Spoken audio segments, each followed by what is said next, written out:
เด้อ มาบ่เฮา ที่เราได้จะได้เป็นแน่หน้าก่อนดีว่า เฮ็ดอยู่ทึกเลย มันพกได้ เอาง่ายๆเรียบๆเลยเนาะหมู่คู่ถูกกันวันเกิดเด้อ ฉันมันเกิด เด้อ รอบ32ปีเนาะ เค้ก1ก้อนกับบ่มีหยังแล้วเฮ้ยหมู่คู่ บ่มีใจขนาดนั้นแน่ละเอียดโพดดิ เปลี่ยนใจแล้วบัดจาก35ชดกลัวเฮาอีกบัดนี่เอ๊ะ เอาเปลี่ยนใจได้ตลอดปากอะไรยังบ่ได้ติด เฮ้ย ใช่ไหม เอา มันทะลุหางเลย เอาเลย ค่อยๆก่อน เฮ้ยเฮ้ย จนไกลไกลห้าพุ่น บ่กาย มันไกลฮะ บ่กายบ่มัน6โลพุ่นเดี๋ยวมันสิ่งมันคง มันจน เขาใกล้ โว้ย ระดับนี้มันจนสิพูนะ ตรงอยู่ปะ มันสิเตกเลยนี่มันหนักหนำ มัน บ่มันพูแล้ว มันพูดได้ ผูแล้วนะ มันแม่นมันแบบทุกพูดนะ เบิ้งเจ้าเบิ้งได้3โลอ่ะ ฮะ โอ้ก็พูดแล้วเขาต้นอยู่เนาะ บ่ตอนนี้มันผัดเปียงไงดิ แม่นบ่ ช้ำกันเถอะเอ้ยช้ำกันด้วยนะ 3โล4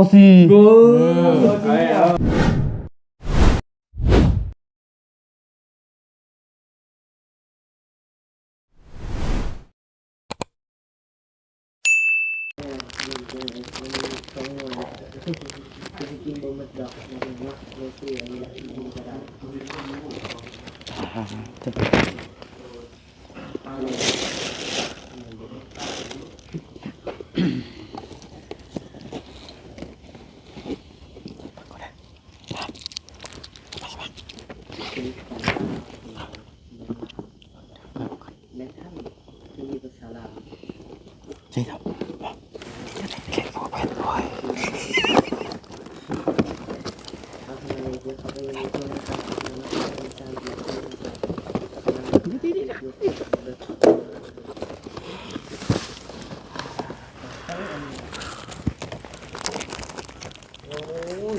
เด็ก2หน่วย นี่ตรงบังนี่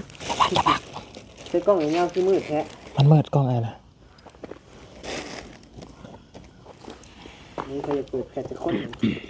เฮ็ดค่อย เดี๋ยวลม ได้อยู่ ได้อยู่ปะ ยังไง เอาพี่น้องเลยเนาะก่อนอื่นกราบสบายดีเด้อพี่น้องสบายดีทั้งต้องน้องนิ้วนำเนาะบ่ย่างนำกราบสบายดีเบิดสุขุสุคนพบเจอกันเนาะพี่น้องกะพี่น้องเพิ่นสิแปลกอยู่ดอกว่าเป็นหยังคือจังว่ามีเค้กตั้งแต่ว่าซั่น มื้อนี้ก็เป็นอีกมื้อหนึงพี่น้องเอ้ยครบฮอบวันเกิดทางลูกพี่ใหญ่เฮาหรือว่าทางบ่าวเตียงทองเฮาก็ได้ซื้อเค้กคนละ1ก้อนละมีหยังพี่น้องเอ้ยทางบ่ตูนก็ได้ แม่น กับบ่ยาว เป็นน้ำจิตน้ำใจ เนาะน้ำจิตน้ำใจมีต่อหมู่เฮาหน้าพี่น้องก็เค้ก1ก้อนเนาะเตรียมจะไปเป่าให้ทางบ่เตียงครบ32ปีละทางบ่เตียงก็ได้ทางเพิ่นก็บ่ได้จัดได้หยังหรอกครับแต่ว่า ก็คือเราเอาไปแล้วพี่น้องเอ้ยเนาะทางบ่ตูนก็เลยกับบริผู้สำเร็จมื้อนี้ว่าเป็นวันเกิดหมู่เพิ่นนะ บ่ฮู้บ่ฮู้ ก็เลยเห็นทางน้องนิวเว้าสู่ฟังนะก็เลยคุยกันกับบ่ยาวเด้อบ่ยาวกับบ่ฮู้คือกัน เพราะว่า Facebook มันบ่เร่งขึ้นมานะพี่น้องเอ้ยเนาะ แม่น ก็เลยบ่ฮู้ แล้วก็เลยฮู้แล้วก็เลยซื้อเค้กนี่แหละเข้ามาเป่าพี่น้องช่วงบรรยากาศก็ตึกเลิกได้ละมื้อนี้ก็ได้เนาะ โดย มีแต่ว่า ไป ประตูสิถือเค้กเข้าไปในน้ำนี่แหละพี่น้องง่ายๆเด้อเนาะมีเค้ก1ก้อนพี่น้องเลยครับตัว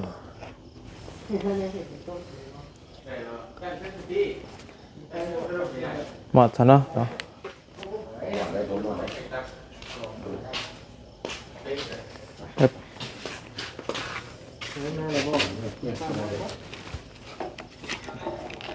ปเลย ครับ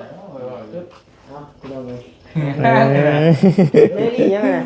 โป๊ะ Happy birthday to you มันลง มาเลย มาบ้างบาดนี้เอาไปกันนะ เค้กนั่นก็ได้ไหม ได้อยู่ ได้เยอะครับ โอเค เอามุมพุ่นก็ได้เอา ไอ้เค้กขมบ่แห้งเลย ได้ จับ แล้ ให้ ว เอา ได้แล้วนี่ก็ได้โอเคแล้ว เค้กเลย เอาเรื่องเลย เอา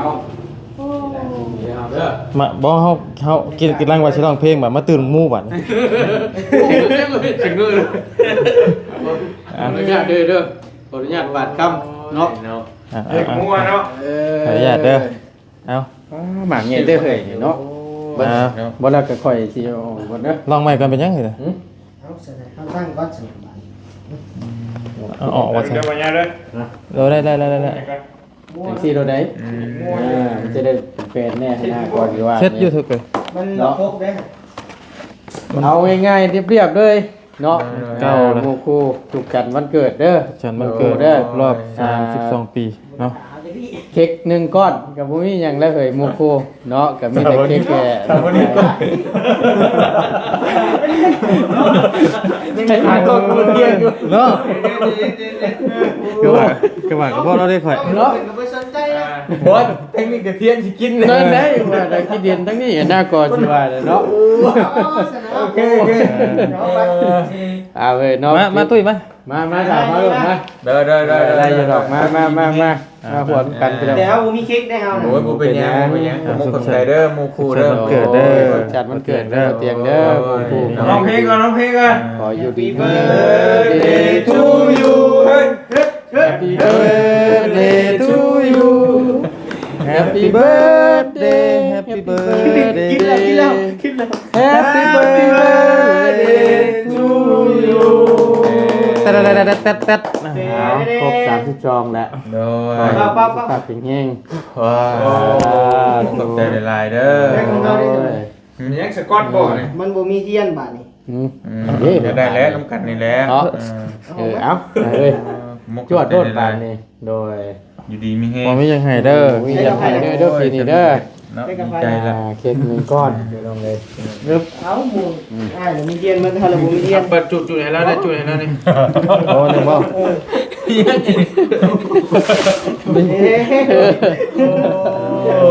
รุ่นใหม่ สกอตเพียวและ เดี๋ยว ใจหลายเด้อมีแฮง ใหญ่เทียนลุดเลย โอ้ขอบใจเนาะ แล้ว เนาะ ถ้าว่าสิซื้อเค้กก็มี2ก้อนแหละนะ โอ้ยโอ้ได้เบิดที่จริงบ่มีหยังมานั่งมาอวยพรนี่ก็ดีใจแล้วเนาะ อย่าละตามธรรมเนียมมันเป็นเอาไงเนาะ ธรรมเนียม คิดว่าแค่ธรรมเนียมบ่ ธรรมเนียม เลยครับบ่มีบ่กันกรุงเทพได้นี่ บ่มีได้หรอกบ่เจอบ่ได้นั่นสิผูกแขนข้างนี้บ่ โอ้ผูกแล้วว่ามันเกิด ฝ่าย ปีนึงมีเดือนหนึงเนาะ อวยพรใส่อวยพรก็ได้เป็นยังดีไม่แห้งอะไรเนาะนับด้วยมันมีเนาะ ผ่านไปบ่ได้เตรียมผมว่าบ่ได้จัดได้แม่นบ่บ่ได้จัดเพราะว่านั่นน้องบิวพุ่น ครับเสร็จแล้ว เฮ้ยบ่เป็นยังไง เอาอันนั้นเนาะยังก่อนเลย ไปแล้วมานอนบ้านแอลเอาไปว่านั่นอยู่นี่ก็ได้แล้วน้อง เอา ได้แล้ว แทนเด บ่ยนี่ก็ได้แล้วนี่เห็นว่าบ่มีเงินมีคำอยู่นี่ได้แล้วนี่ก็แต่มันติดนั่นแหละแค่น้องลุงมานี่ก็ดีใจแล้ว มันหย่อเลยพอผมอยากมาขับมาดินั่งบ่ได้เลยมันเด่นกล้องกินข้าวอิ่มเลยพี่น้องนึงนี่ก็ได้เนาะ เก็บไว้น้ำมันเป็นยังดอก จะไปซื้อทาน แค่ถ้าน้อง เก็บไปชื่อทาน ถ้า สาม น้อง แยก มา อ หา ยู่ ห แล้ มู่ ว ผู้มาหานี่ก็ดีใจแล้วเป็นยัง จะไปซื้อทานทางเมื่อทางไปก็ทำเป็น อยู่กับที่ ตั้งกล้องมา นั่นแหละสอบอันของเงี้ยยก ได้เยอะดอกได้เยอะดอก ฮะเนาะเป็นเรื่องเลย น้อยมีมุขใจในลายเนาะโอ้ย เป็นมือใหม่ได้นี่เนาะชีวิตวันเกิดได้นี่ แมน เพราะว่าทั้งมาเตียงก็ตั้งมาคิวบริจาคเป็นยังดอกพี่น้อง เพราะว่าค่อยน่ะบ่ได้ฮู้ดินะแล้วเพราะว่าในกลุ่มก็บ่ได้มีหยังเลย ชีวิตคือกันเด้เนาะ มิดดิมชิมอยู่ก็ยังว่านี่แต่น้องเพิ่นว่าสุพัฒน์ว่าวันเกิดทุกพี่เด้อบ่เด้งเลย หวยตัว ไผดีตัวคนไหน พี่จะอีกตัว อย่าตามเลยเด้ก็บ่ยาวน่ะ พี่เตียงให้เลยพ่อแม่นว่า มันบ่ได้อยู่ในเฟซเนาะ บ่มันยังบ่ได้ช่วงแรกที่ มัน พี่ มา ไม่เห็น มันมามันช่วงฮอตสิฮอตอันกำหนด เพราะว่าข่อยปิดแฮชแท็ก อืม ก็มันน่ะแปลว่าอยู่แบบว่ามันปิดแฮชแท็กเด้แต่ว่าพวก FC เนี่ยช่วงมันจะ Messenger น่ะหลายก็ปิดแฮชแท็กพวกที่แต่เพิ่นสิอวยพรวันเกิดเพิ่นสิแท็กเฮาเด้มันสิขึ้นในไลน์แต่ว่านี่ข่อยปิดเพิ่นแฮชแท็กมันบ่เห็นน่ะจั ก็ ง ได้ พ่อเนี่ยฉันเนาะนี่ว่านั่งคิดอยู่ได้เพลง บอกกับที่เฮาก็บ่ได้เว้าในคลิปบ่ได้เว้าในหยังบ่ได้หยังเลยก็คิดว่าที่บ่ได้อยากจัดอหยังนะปกติก็ตั้งว่าสิบ่อยากเฮ็ดหยังนั่นแหละก็คือว่าน่ะเฒ่าแล้ว เนาะ ก็บ่ได้เฮ็ดลี เอาแล้วก็จังได๋ก็ยามันมาแล้วก็ป้อนให้แม่บ้าน อืม มา คิดน่ะเอ้า กินกันกินลูกนี่กิน ตึงอยู่เนาะเข้าใจอยู่ไหมเนาะว่ามือบ่กิน ข่อยก็มักอยู่ของบ้านแต่ว่าประเภทเค้กก็บ่มักแต่ข่อยจะเป็นจังได๋ มันจังได๋บ่นะ บ่เป็นฮีตบ่ เอาเป็นฮีตที่เฮ้ย เอาจังหน่อย เด็กก็ตรวจอยู่พี่น้องเอ้ย เป็นฮีตเป็นคน ของไผตัวนี้ ฟังว่าของข่อย บ่ยาวประตู กระป๋อง ประตูน เจ้า เจ้า แซ่บ ช็อกโกแลตบ่ตัว ๆนี่ ช็ จะ อกโกแลต ก็มันนี่ ชิมในแม่ของเฮาก็ อืม วิชาได้นี่ สกอต นี่ทำยิงกับเพลงบ่ได้ง่ายเด้นี่โอ้ โอ้ บ่แพงบ่ได้ แฟนปลายฮู้จักบ่ มันแซ่บบ่ล่ะ บ่ได้กินแล้วบ่เว้ย ฮะ บ่แล้ว เอ้าบ่เกรงใจเลยนะกะน้องเพิ่นมอบให้ค่อยกะเพิ่นให้ต่อเฮาก็กิน สายตา หอม ของ สา แท้ ยสายตาบ่เว้ย มันของแท้ มันบำรุงหลายอย่างนะแต่ว่าสายตาเฮ้ย พอดีเลยบ่ คือจัดสรรมาให้ เนาะ อ่า เนาะ เปะเลยพี่น้องเอ้ย ส่วนประกอบที่สำคัญ โดนมา โดยประมาณ ช่วงตัวมากินนี่ตัวหมักเละๆนะ เบอร์รี่ อืม สกัด ตัว เข้มข้น เละๆนะมันจะมีนู่นใส่ บ่ได้ เล่ตัวได้เท่าเล่ตัวนี้บ่ หมักมันนี่โบแม่ ฮะ มันบ่ดีบ่ พุ่นอย่างทุกอย่างนี่ บ่ ขวดสีม่วงๆนะครับ อ่า บอบบี้หรอกซื้อครับ บ่ อืม แต่ว่าอยู่ไทยเขาจะกินได้แล้ว แซ่บแม่นบ่ ก็แซ่บเหมือนกันแต่ว่าเพิ่นมา ในรอบหลายปีแต่บ่ได้กินพี่น้อง เค เอ้ย ยกินมั้ย แม่นบ่ ฮะ จะแม่นนี่ เฮา เจ้า บ่ เนาะ ได้กินบ่เคยอีก มันบำรุงสายตานี่นะ พักเลยข่อย อันนั้นก็บำรุงสายตา ตาคำมาจะกินหยังตาฟ้าง กินแค่พางคือกันเบิด มันเท่าๆเนาะ บ่เพราะว่าบ่เฮาดินตัว3ลาย ยันตัวนั้น เดียวไปประมาณนี้เลยตะขวดนึงนี่กลางคืนนี่บ่จื้อได้ไปรถได้ บ่จื้อได้ถ้ากายละหัวกัน เห็นอยู่แต่ว่าหักมันเบิ่งตัวเลขมันบ่ชัดนะ ลาน ขับรถกลางคืนนี่โอ้ อยู่ในโทรศัพท์ลิงโทรศัพท์ลิงโทรศัพท์เลนส์มันเสียเลนส์แสงสีฟ้า ข้าวตะกี้เนี่ยบ่ได้มีได้ไฟดอกจ้าๆ บ่มีแล นี่เฮาฮู้แสดงว่าบ่ฮู้ตารถก็ตะกี้เป็นอันดูเทียนธรรมดานี่ใช้ LED ทั้งให้บ่ได้ เดี๋ยวบ่แจ้งสิ แม่นบ่ล่ะๆที่เห็นโคมเนาะ แม่นมี ไป แต่ ตามรถ ตู เนาะ ทำลายเสียงตาทั้งเบิดพวกนี้ ใครมึงหมูป่าแดงเป็นใหญ่แท้ อุ้ยดาวบ่ แล้วออกมาเลยเด้ ใหญ่ว่าอันตกใจหมู่อยู่ล่ะกี่ เนาะ บ่ คนนี้เบิ่งคนก็ กิน นึก มี ว่า ดจะนั่งมานะ เอากล้องขึ้นน้อยๆเนี่ย ได้เลยพี่ ได้พี่น้องเอ้ย รุ่นมาเตียงถูกตะกี้ก็มีอยู่มั้งใช่มั้ย ลึกก็ดี กราบนาไปยังนี่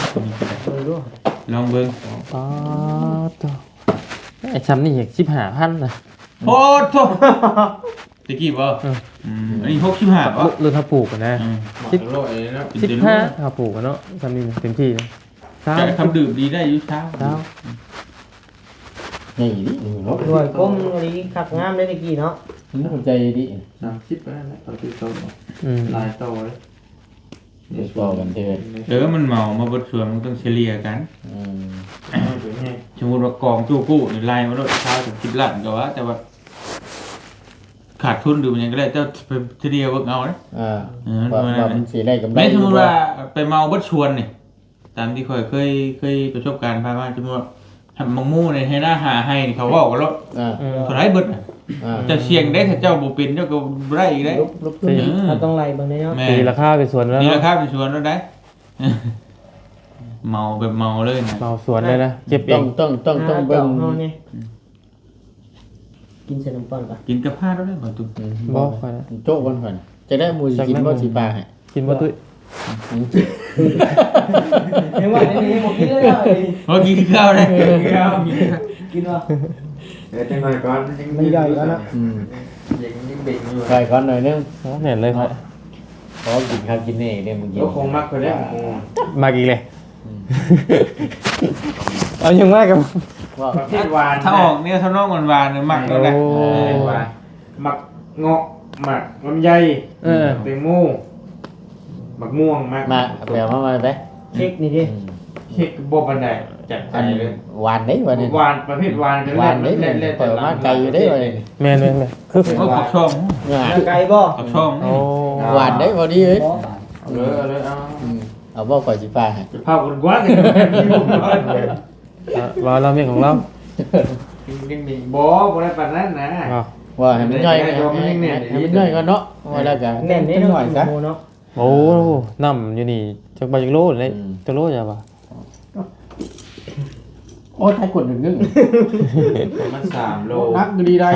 ย ประมาณ ใส่เบิ่ง กลัวข่อยว่ะ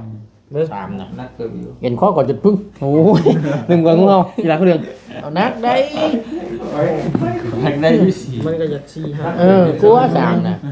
พิสูจน์แม่ครับ นึกว่า นี่น่ะจริงน่ะ โอ้ มาแม่เดี๋ยวเอา อ้าวบ่เดี๋ยว ช่วยรถเอา ช่วยกันเอา เบิ่ง จะเริ่มก่อนแป๊บนึง เบิ่งเฮา คอยชี้ จะสิบ่ เจ้า อุ้มแล้วก็ว่าช้า อุ้มก่อน บ่ แต่ว่าช่วงที่กลัว 3 5ไป เอาลอง 3 แต่ว่านี่คอยบริจับได้บ่ทุดวงไปเลย บอจับรถจับให้มันจะคัก 5 3 5ครับ ชามาบ่ข่อย4โลซองเอา เดี๋ยวตัวกัน เอา ค่อย เอารถ 4โล เบิ่งซั่นน่ะเบิ่ง 4โลซองใช่เอา 3โลได้ ค่อยนะ3โลหะ 3โล5ไป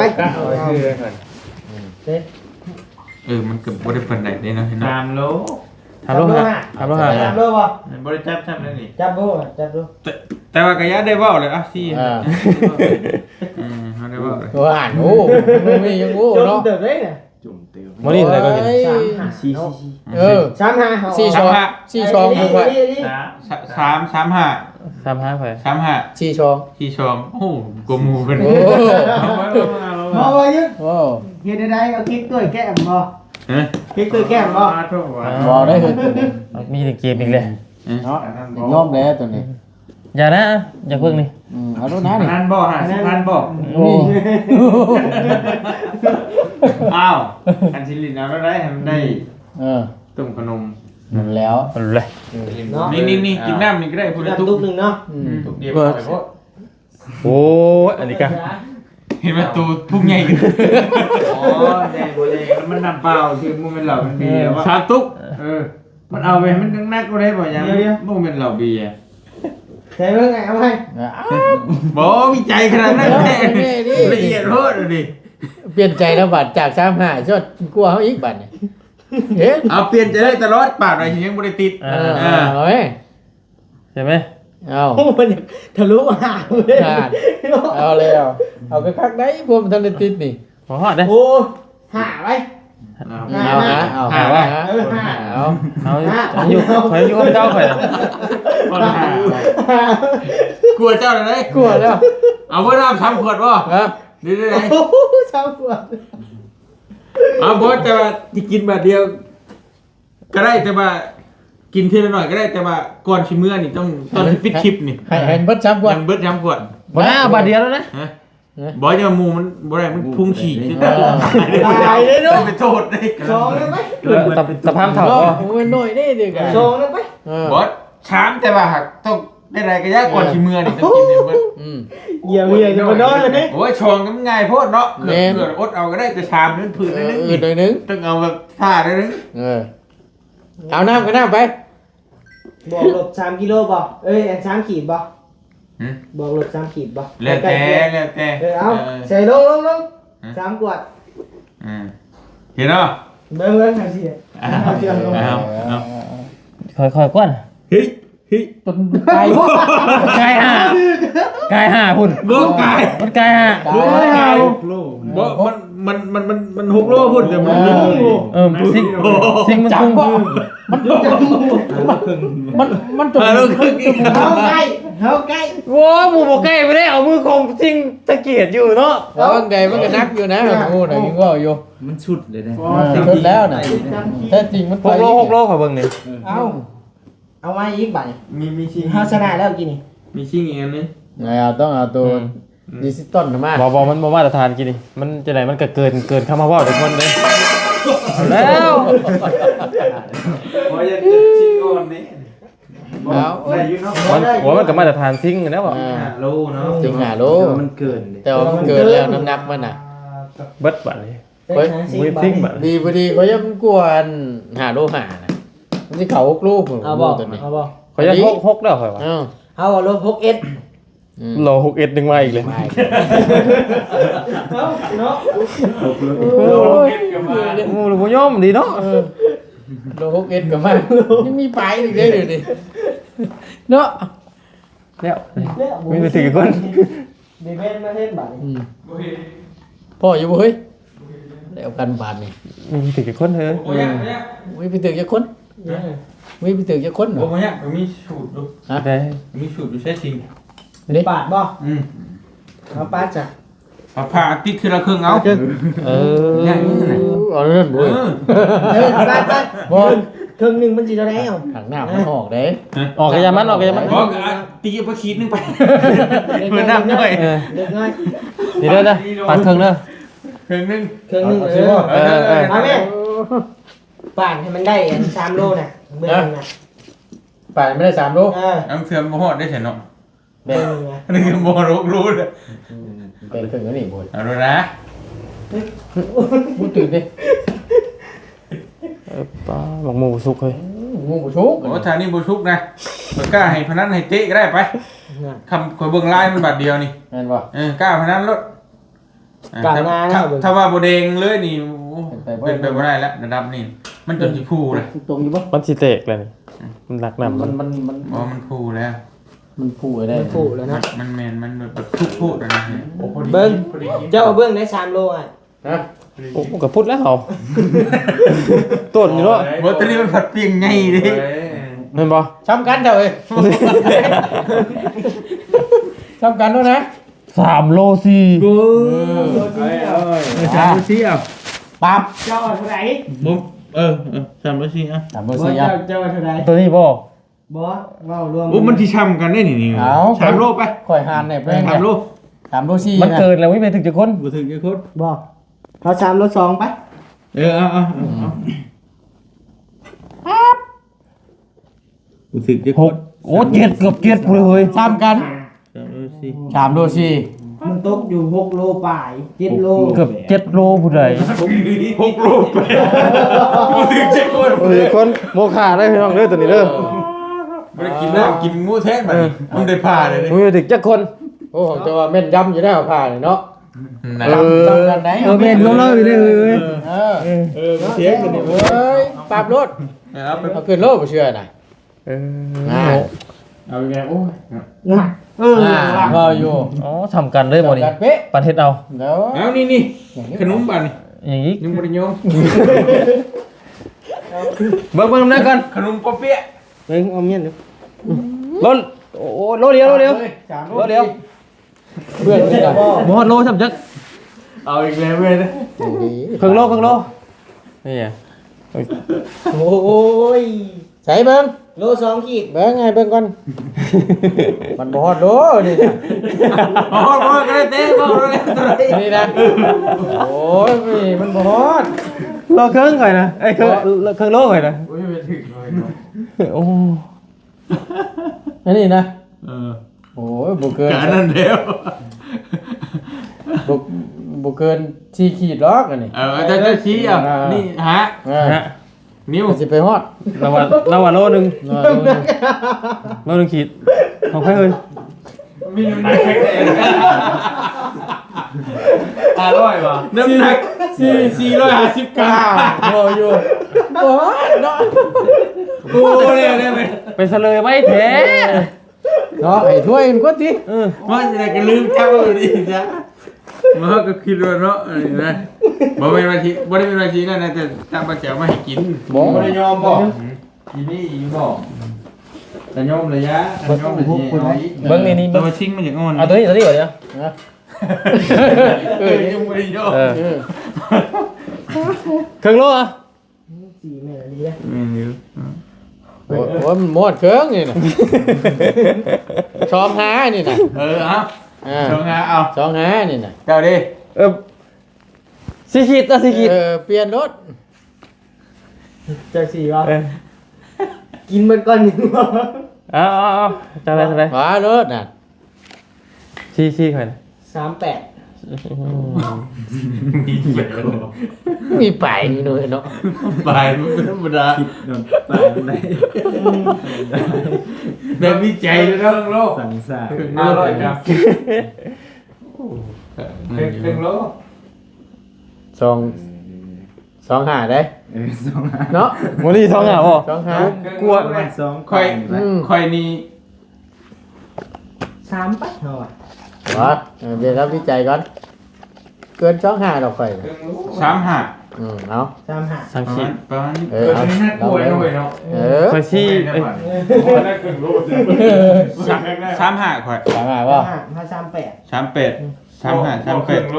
ครึ่งโล4 สองหา 25 เอาเบิ่งดูไป มันมี กินมันก่อนหนึ่งบ่ เหมือนเด้อ บอกน้ำ3ขวดก็ได้ เอาใส่ 3 โอ้ ครึ่ง สี่ 4ครึ่ง ฮะครึ่งบ่บ่ได้ครึ่งได้ครึ่ง ครึ่งเท่าบ่ครึ่ง เอาก็เกือบครึ่งน่ะ เกือบเนี่ย มันไม่เคยถึงกี่คนเกือบไปถึง มุกคือว่าเป็นมุกค้าตัวนี้ หมูขาอีกแล้ว มุกค้าตัวนี้นะ มียังจะบ่ได้ บ่ได้ เกือบคนกินเลยนะ นี่ โอ้ เอามายาวดิ นี่เจ้าเนี่ยแม่นี่ ไม่ทำกันได้ฮะ โอ้ยน้อยเนี่ยเด้อ คน ได้ได้อย่างนี้ มือซ้ำกันได้ บางบ่ซ้ำกันดอก บ่หักเพราะว่าบ่เอาแกเพราะมันพอหูแหละ พอ เนาะ เข็มมันไล่ ไล่ เลี่ เลี่ ย ย กั กัน น แน่ แน่ โอ้เบิ่งเฮา ปั๊บเลยบ่ยาวมันไล่เลี่ยกันเพราะว่ามันนี่ นี่เพิ่มแบงมาเลย ปู เอานี่ไปผู้เชี่ยว โอ้พอได้ ขีดดิ ไล่นี่กัน แล้วเอาแยกเอาเรื่องไม่ใช่ ขี้แตนแล้วพอละ เอาเรื่องไม่ใช่ ไล่ได้นี่กะ เนาะ ได้แล้ว กินอิ่ม เดี๋ยวไปเบิ่งคนได้เสนอ เบิ่งเสื้อเด้อ เดี๋ยวขออนุญาต เนี่ยแต่คอยระวังว่าที่ได้กินน้ำคอยพ่อเห็น บางว่าสิกินนะบ่บางว่าสิแพ้หมู่บ่ แบบบุฟเฟ่ก็โอเคนั่นได้กินน้ำ โอ้ยจบมาพักก่อนแล้วจะฮกเลย โอเคเนาะ เนาะ เอาก็สิจบคลิปนำกันพร้อมกันเบิด3ช่องนี่แหละพี่น้องเอ้ยเนาะเอา จบเลยบ้องไปถามมูแล้ว บ่มันตันแล้วเอาไม้เนี่ยนะ ตัดแล้วบ่ มันลงข่อยมันพื้นที่มันเต็ม ปิดมือแท้ เอ้าเต็มไว้เอาไม้ก่อนบัดนี้ได้แล้วบัดนี้ได้แล้ว เพิ่มไม่บ่ เอาได้หานาทีอีกเนี่ย เอาไม่บ่น่ะ ฮะบ่เอาง่ายน่ะมันตัดไป ของใครได้ ได้อยู่ยังได้อยู่แต่เจ้าอ่า เจังสิต่อบ่ ฮะ ต่อหาที่เรา ต่อหานาทีบ่ ก็จะ ต่อให้หา ให้ ได้ถึง ให้จบเลยเนาะ อืม เอาโอเคพี่น้องเอ้ยเนาะสำหรับมื้อนี้ก็อยู่ดีมีแฮงเด้อพี่น้องเด้อเนาะมื้อนี้ก็เป็นมื้อสีมื้องาม แล้วก็ยังก็มื้ออันท้ายวันเกิดลูกพี่เฮาพี่น้องเอ้ยมื้อนี้ก็มาอบอุ่นเนาะพี่น้องเนาะก็อยู่ดีมีแฮงเด้อพี่น้องเด้อเนาะทั้งลูกพี่แล้วก็ มุ ทั้ง ก FC ใจลายเด้อน้องแล้วก็มีผู้ที่มาอวยพรวันเกิดเนาะมุกใจลายอยู่ดีมีเฮงบัจจุกุทุกคนคือกันกินปังๆเด้อให้ได้เดือนละ10 ล้านวิว โอ้ 10ล้านวิว ถูก ชมก่อนฝากเนาะ ล้านเดียวเดือนละล้านยังบ่ได้ บ่ว่าอย่างบ่ได้บ่ฮอดเดือนล้านบ่ ยากบ่ฮอด3เดือน คือกูมือนี่ ขอเดือน3ล้านวิวก็พอแล้ว พอใจบ่ พอใจ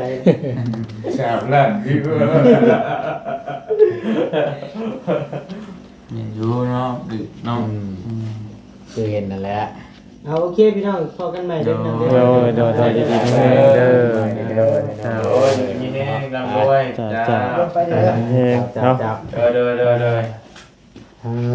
เนี่ยต้องใช้ได้บาทนี่ พี่บ่าว ปิดแล้ว ตึงอยู่เนาะ ยัดใช่